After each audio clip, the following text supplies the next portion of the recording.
Good morning. Grace Spees here, Executive Director of the Farmers Branch Chamber of Commerce. Today we're hosting Metrocrest Services CEO, Tracy Ebanks. Good morning, Tracy. Good morning, Grace. Thanks for having me today. Thank you for being with us. First, we'd just like to start with give us an update on the work that you guys are doing through the pandemic and how that contrasts to a normal day prior to pandemic and your current level of work. Sure. Thank you. Thanks for the opportunity to talk a little bit about what we're doing. And thank you, Grace, and the Farmers Branch Chamber for all the support. During the pandemic, you need all your friends to help kind of push out the message. You've done a great job of that. So thank you. I don't remember what it was like before March for us, really.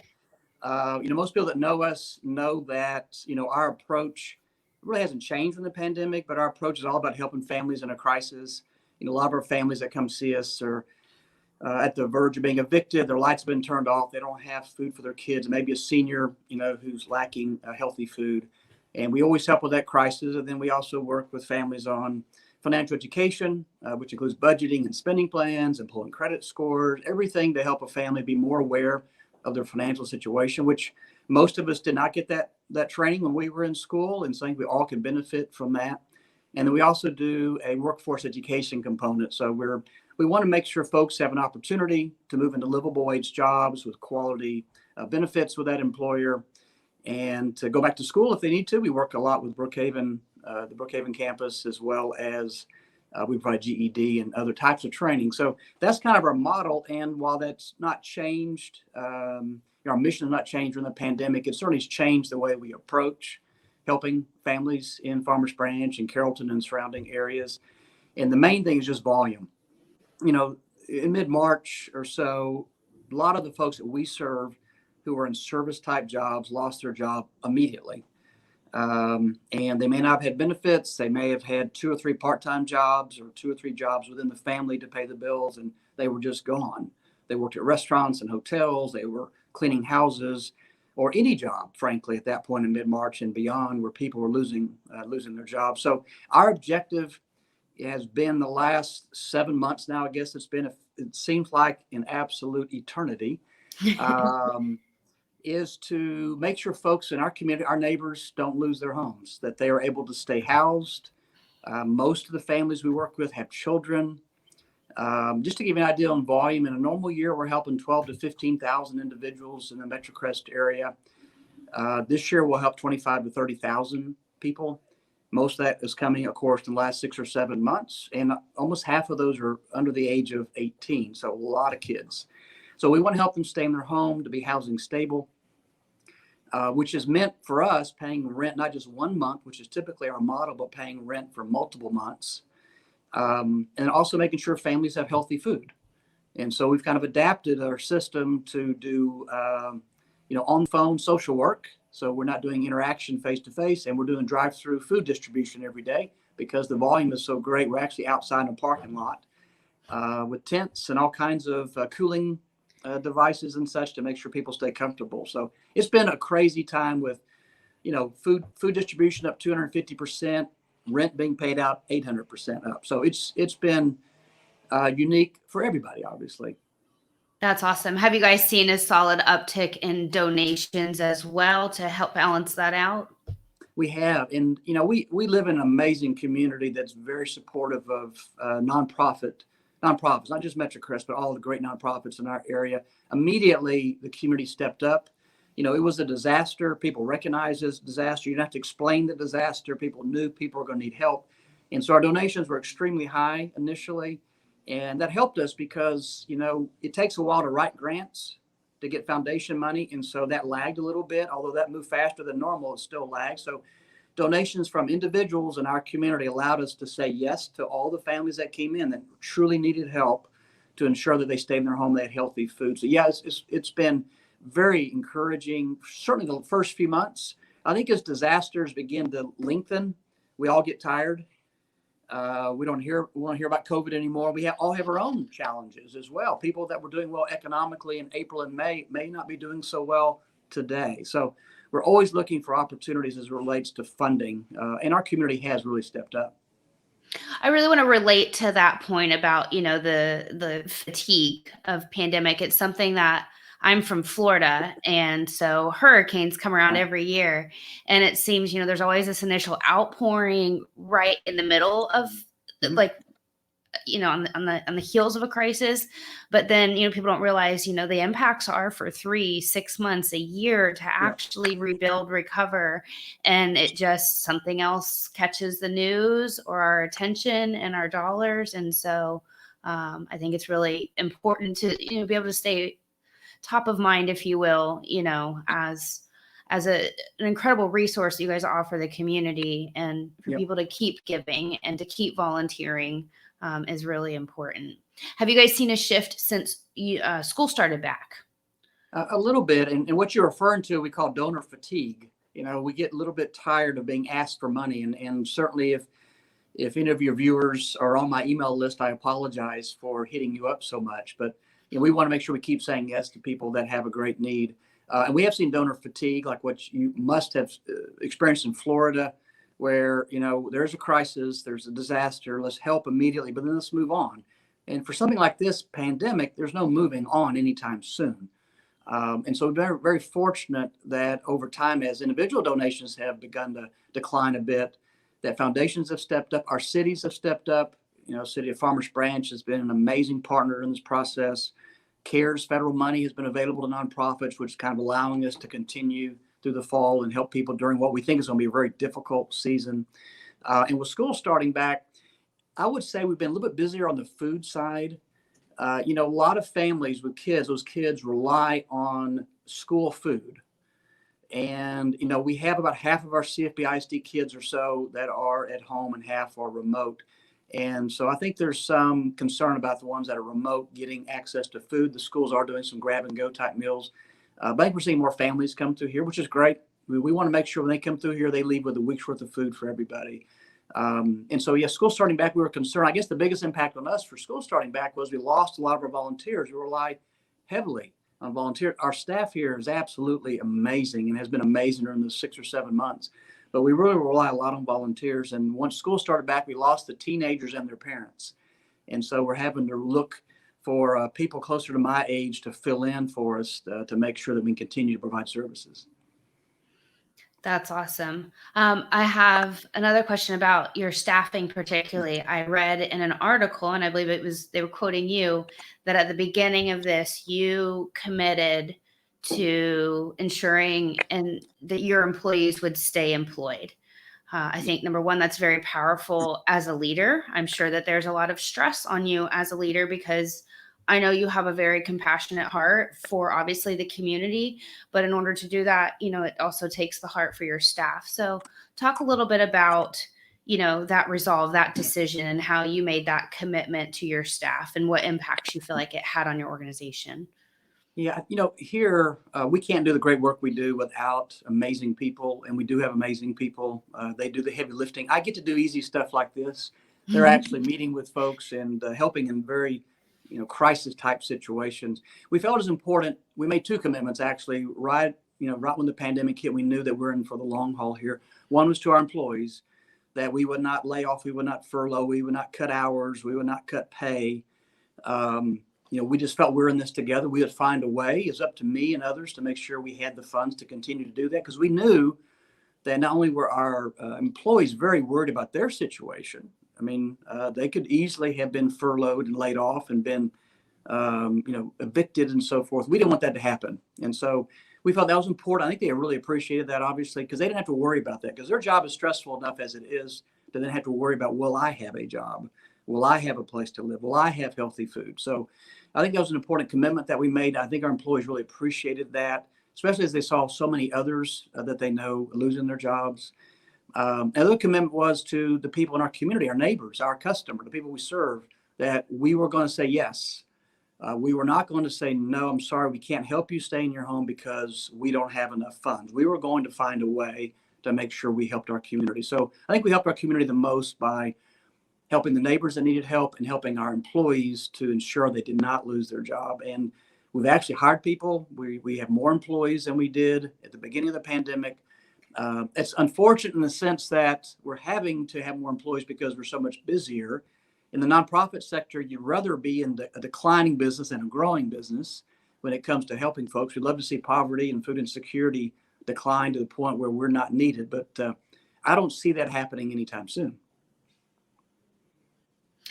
I just tell you, I mean, I'm a person who wears kind of their heart on their sleeve. And I mean, that story, when I read it in the article, and even when you just share now, it makes me tear up, because I can imagine, number one, as a leader, the burden that places on you to, guarantee. And again, the exposure that your employees have to seeing the real loss and the real time implications in a way that, many people only see reported on the news, the level of unemployment, the impact of homelessness, but that they really tangibly experience, and that you can, as a leader, make a choice to help quell that fear in them and give them that security that their job is here, that their paycheck is going to be there. Way to go, Tracy. I really respect and admire that about you. So, yeah, thank you. And I want to continue to just talk about leadership. Obviously, we're with the Chamber of Commerce. We have a lot of various nonprofits, charitable organizations that are doing all kinds of things throughout the community. You guys are kind of the primary hub for food and rent assistance, but I work with several organizations, including Moms in the Making, who struggles with infertility. We have, Woven Clinic, churches. Nonprofit businesses are different than for-profit businesses. And you came from the corporate world and made this transition into the non-for-profit world. What wisdom or advice could you give to somebody who is in this business model to help them navigate the new way of doing business? Yeah, I think, and as you said, I'm relatively new to the nonprofit sector. I guess I'm just finished my 7th year. And so it took me a long time to get here. I finally 7 years is still new. Yeah, well, compared to spending the first 30 years of your career in business, I finally found my way to the right place, I think. I think the nonprofit sector is very similar to running a business. The difference is, and I used to run a company called MAPSCO, and for those of you that maybe are a certain age would know MAPSCO, we had great brand recognition and people were passionate about our product. But nonprofits take passion to a whole different level. And that's probably the biggest difference, is that the mission nonprofits have, it is emotional. It is about your community. It's about things you really care about. And so you've got to be able to blend a good business sense and fiscal responsibility, servant leadership, other things I think lead to successful nonprofits with a passionate mission. And you got to be able to stay true to your mission, stay true to your core values, and be able to do so when things are tough, like in a disaster, and when things are emotional. Because in the end, what we do today is important, but making sure what we do today for tomorrow's success is equally important. So we got to make sure we're planning ahead. And I find that a lot of nonprofits don't stay true to their mission. It's like a business that all of a sudden starts making products or providing services that don't make any sense. They do it because they can. And we get in trouble when we do that. So just because we can do something doesn't mean we should do it. And nonprofits are just as guilty as everybody else. And because nonprofits typically have fewer resources, you can't make many mistakes in the nonprofit sector. And so I think nonprofits being true to their mission, their cause, being very concise internally and externally in terms of what they do and what they don't do. And then having a good blend of staff from the nonprofit sector and the business sector and maybe the government sector. So you have a good blend of people. Here we have some folks that went to college to be social workers. They wanted to enter the nonprofit space. We also have some folks here like me that came from the business sector. We have folks from government here, people of wide range of ages and so forth. And so I think having a good mix of staff and volunteers is really important for a nonprofit. I love the nonprofit space, and I think even a business guy can succeed here. But it is different from a passion perspective. We all get emotional. We all cry a little bit. We all worry about families that, did we help them enough? Are they going to be living in their car if we don't do more? We worry about all those things. And we have a lot of what we call spirited discussions about a lot of these cases. And in the end, we want to do what's right for people. and then we stay focused on that. We can always do better. That's kind of the thing here is that while we think we do great, we can always do better. That's awesome. And I want to just continue this conversation on leadership. This has really, shaken a lot of people to the core for those who manage a business, manage a nonprofit.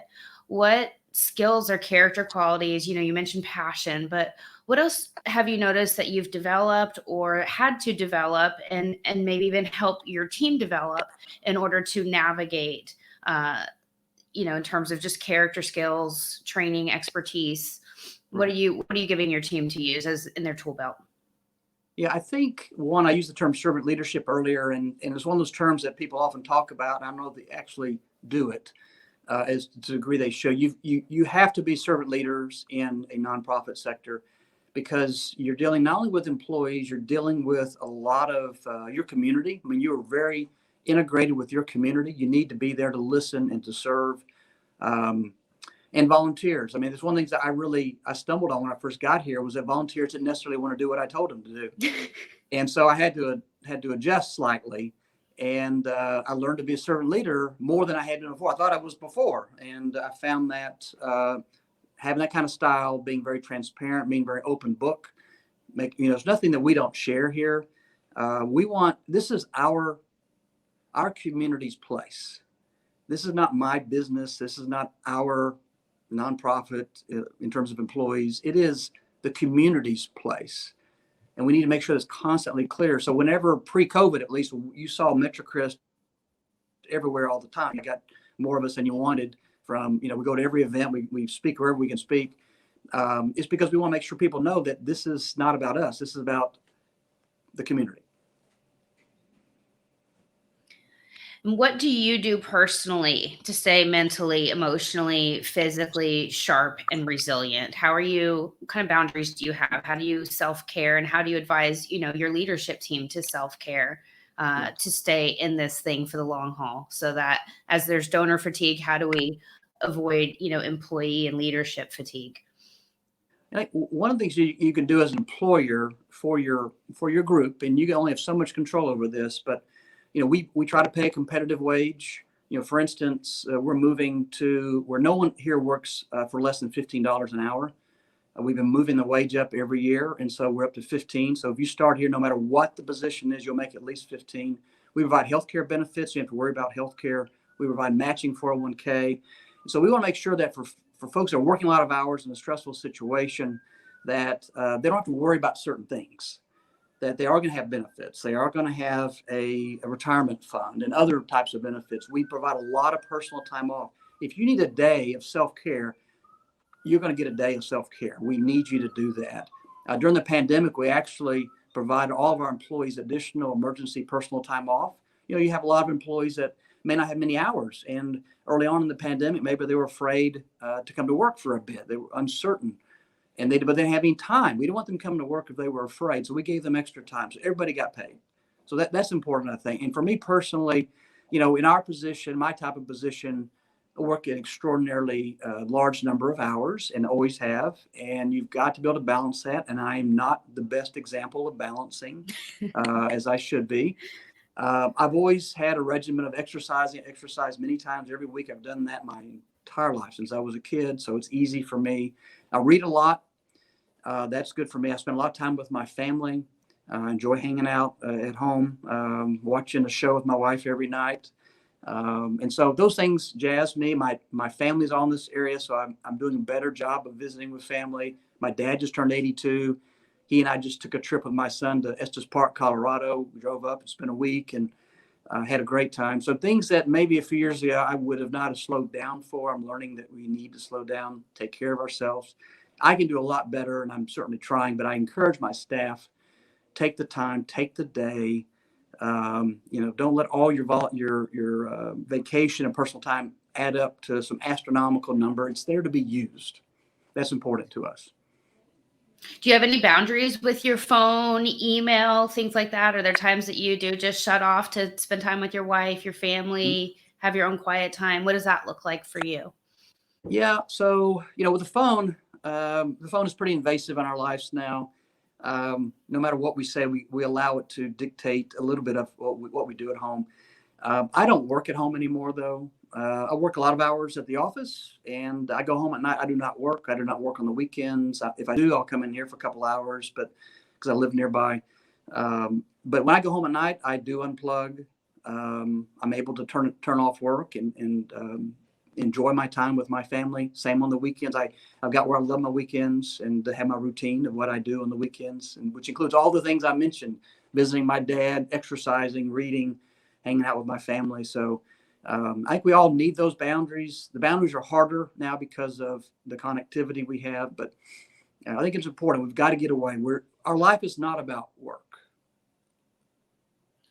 Yes. And again, just taking into consideration, speaking to, people who are number one in leadership, number two in a nonprofit sector, I think it can be really hard to not feel guilty. Like, hey, I have a home to go to. And, I know me personally in the middle of the pandemic, I have business owners who, are confessing, to me personally that they're between paying their mortgage and paying their employees. And, that not working makes them feel guilty and they lose sleep at night. And so I think that it's important to understand that we're going to best serve our community when it's kind of the oxygen mask principle. We do have to, take care of ourselves and be able to be grateful for what we have, not guilty, and have those boundaries so that you can stay sharp and stay resilient and continue to serve. So thank you.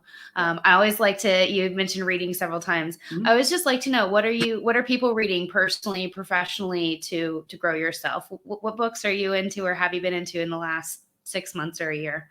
Yeah, I've always been a reader. My dad taught college, and so we had books all over the house. And one of the little nuggets, early in my career, I was a book buyer for Barnes & Noble in New York City. So I've always had a passion for books. I read fiction and mysteries most of my life. The last 10 years, I've been reading more nonfiction. I have a great interest in social issues. I've spent some time working with the SMU Human Rights Department. I've been down for human rights master's classes and speak to some classes on occasion. So I'm reading a book right now. It's on the bestsellers list called Caste, C-A-S-T-E, by Isabel Wilkerson. It's about the history of the caste system in the U.S. and how it compares to other systems throughout the world. I've read a book called Hand to Mouth, which it really is a great book because it outlines what it's like to really live in poverty, not having a car, working 2 jobs, being abused, that type of thing. Often we serve folks, we don't really understand what they go through every day. Another book, again, these are all social issue books, I suppose. Evicted is about the eviction process and how it's kind of an endless cycle in some of the big cities. And then on the business side, the books start with why. I think we all talk about why, how, what, and I think we all are really good about the hows and the whats. We forget about the why, and I think that, again, going back to the nonprofit sector, why are we here doing what we're doing and not losing sight of that? So I read that book regularly. I had the golden circle up on the board somewhere. We talk about it. Let's not forget our why. And I think that's important. So those things I'm reading right now. I love fiction, but I've kind of gotten stuck on a lot of nonfiction that kind of relate to what we do and helps me understand the people that we serve a little bit better. That's awesome. I'm a little curious about these social issues books. That sounds like number one, heavy reading, but again, I think that we do live in a society that can be a little desensitized, or we don't really understand. We can have sympathy for something, but I've personally been recently listening to Brene Brown, and she really talks about how you can't really have compassion without empathy. And so I imagine that really, takes that deeper, journey into empathy and being able to have the greater passion and compassion that you have for what you do. So I can recommend books whenever you're ready. Appreciate that. All right. Well, anything else you'd like to say? Anybody you'd like to thank? Your employees? Any last tips, thoughts? Open mic. It's yours, Tracy. Sure. Well, I would just like to reiterate, we do have amazing employees here. They do all the heavy lifting every day. They deal with issues that I never have to really see because I'm not qualified to do it. And I'm always amazed that folks decide to enter this sector when it is a very stressful sector, often not rewarded like it should be. And one of the reasons that we do pay well and provide good benefits is we want them to reap the rewards that others in the for-profit sector would reap. We have great volunteers. We have an amazing community. We really appreciate chamber support. City of Farmers Branch has always been very supportive, both staff and council. We really appreciate that. We're in this together. One of the things I always recommend to nonprofits as they start growing is, make sure you don't become dependent on one particular funder. Same for the chamber business too. You don't want just a few big members and not many others. You want diversity in your funding, and that's important for us so we can stay true to our mission. So we really appreciate all the support, Grace, you provide us and the chamber provides us. And we're glad to be here doing this work, and hopefully we'll get slow here sometime in the next year or two. I like what you said earlier. It's one of the things that you hope that, your services are needed less, but, again, it's very powerful, very impactful for what you guys do for this community, because you guys are the hub for Carrollton, Addison, Farmers Branch, Capel. I mean, if somebody needs food or housing assistance, I don't know that there's any other organization in this region that they have to turn to. So that you guys provide such comprehensive care to both children. I know you guys have an end child homelessness program, all the way up to the level of senior assistance you provide. I mean, what you do is just a comprehensive mix of community outreach and community service. So I am sure that that's a lot to have to juggle and manage, but thank you sincerely for what you do. And how can the business community or anybody watching this, obviously the website's up here on the screen, donate, volunteer. What do you guys need most right now? We are struggling with volunteers because, again, a lot of folks either are fatigued from volunteering too much with us, or kids are going back to school. So we have a lot of volunteer opportunities to work in our pantry, to work in our warehouse, to assemble food boxes. So plenty of opportunities there. We are going to continue to be busy with pandemic, so we're always soliciting donations to help us get through 2021. And then if someone wants to do a food drive, either a literal food drive or a virtual food drive, we have a list. You can just go to our website or email me, call me, and I'll get you that list. We have donations every day coming in for food. We do have to purchase a lot of food, but we get a lot from the community. And I would say one of the biggest ones is advocacy. Make sure, while you and your viewers may know who we are, a lot of people don't, or maybe have heard of us, don't know exactly what we do. The more people that know about us, the better it is for us. So whenever we have a need, a real significant need, there's a big crisis, that more folks can come out to provide assistance. Well, awesome.